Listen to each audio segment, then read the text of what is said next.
Man, Tom. Ah!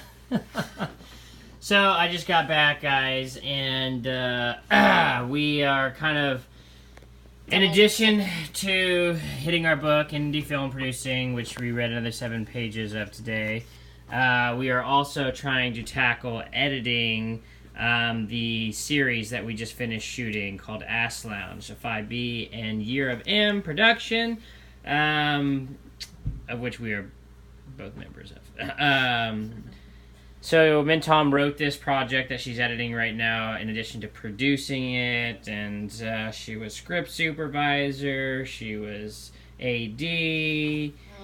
You were the actor and director. Actor, director, producer. So it's been fun because we're learning a lot, and we one thing I love about this level of where we're at is that we are constantly learning so much because we are forced to wear all of these different hats because we don't have the budget to pay other people. But we want to do a quality enough job, so we're constantly trying to make sure that everything is good.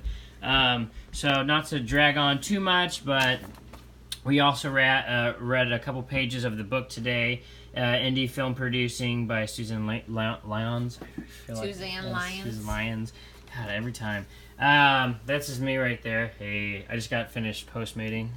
So she did some postmating, delivery driving in the beginning of the day. I was syncing sound and making sure everything was set up for her to start the rough edit on episode 1, and then we traded off and I just finished work. But yeah, anyway, sorry, kind of frantic. But so today we kind of read a little bit about a few different things. We finished up the script options and script development section. Yeah. And you're just kind of talking a little bit about deferment, certificate of authorship, and short form assignments. Then kind of just like the progression of script development. A couple things stuck out to me personally in it is how much power producers have at this $200,000 budget level, is because you get these directors in there and sometimes you get someone who wants to do everything and anything, but the budget doesn't necessitate or can't afford it, and so the producer has to constantly be with the director and kind of rein them in a little bit, and in addition to the writer and everything. The producer is very, very crucial to making sure that the budget doesn't get ran over. Oh, well, I don't and yeah, so kind of went over a few other things. Min Tom, is anything that stuck out in your mind that kind of that was the big one. Yeah. Definitely.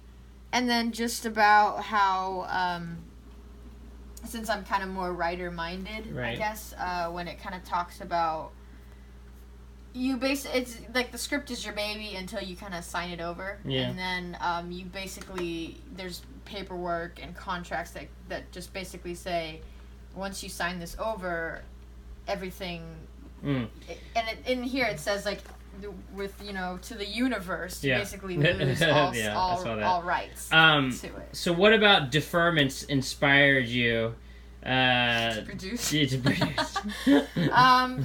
So basically the kind of payment that Suzanne used was that they optioned a project for $10 because it was like ultra low budget. Mm-hmm. So they gave the writer $10 and they said, we have a year to basically try to make your project. Right. And then for the whole price of the script, the writers were paid $5,000. $1,000 of that was given on the first day of pre-production so that they can get the paperwork started. Isn't it principal photography? No. And then the rest of the money, $4,000, would be paid on the first day of principal photography. So on a $200,000 budget, right, the writer only gets $5,000. Yeah, right.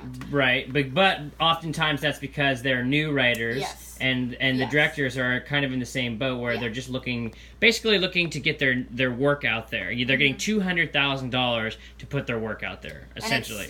Basically it's the producer stepping in and making this a reality, which is kind of why they kind of get reap all the benefits. And stuff like that. Another thing too is like the producer isn't making that much money at all. look like a pompous prick with my hair like that. The producer isn't really making that much money at all. You know what I mean? Like they said, out of their budget was, I mean, they would probably be getting around $5,000 as well. Yeah. So, you know, the thing with deferments, you know, she was talking about, she's like, you got to be careful with giving people points or a certain percentage of the net profits of the project itself, because that's your pay, essentially. That's what you're getting as the producer. You know, so the more of that you give away, the less that you're kind of really going to be making from the project. And you're spending, as a producer, you're taking this thing from the finish, or from the starting line to the finish line. And, you know, you're not really getting much money already for doing that. So, you know, she makes the exception of if the director or the writer or the actor is going to get the project sold, then that is definitely worth consideration. So, yeah, you know, there's lots of cool little things like that we learned that were very exciting. I'm just kind of looking through our notes. Business plan. Really excited for the business plan.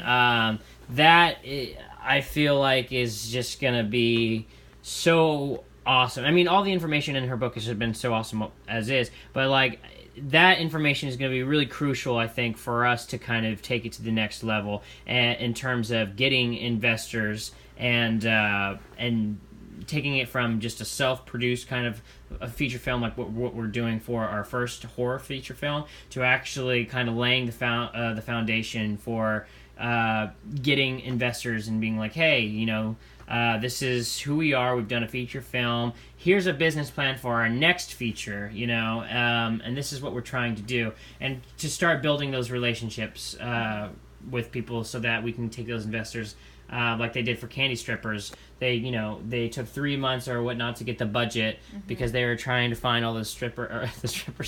I think it's Stripers. Stripers. Candy Stripers? Oh. Because there's sorry. only one P. Oops. Candy Stripers. Sorry. But she noted that, like, with their second project, it took a month to get the investment, total investment, or the budget for the film, because all of those investors, well, a lot of those investors from Candy Stripers came onto that project. So that's kind of what we're excited to do. This video is 7 minutes and 38 seconds. You guys don't have time to be watching any of that. We're going to let you go. Tomorrow we will be doing the same kind of routine. We're just really trying to plow through and get these episodes done. Peace and love, and good luck with all y'all's learning. Hope you're doing as much as we are, because I feel like we're doing a lot.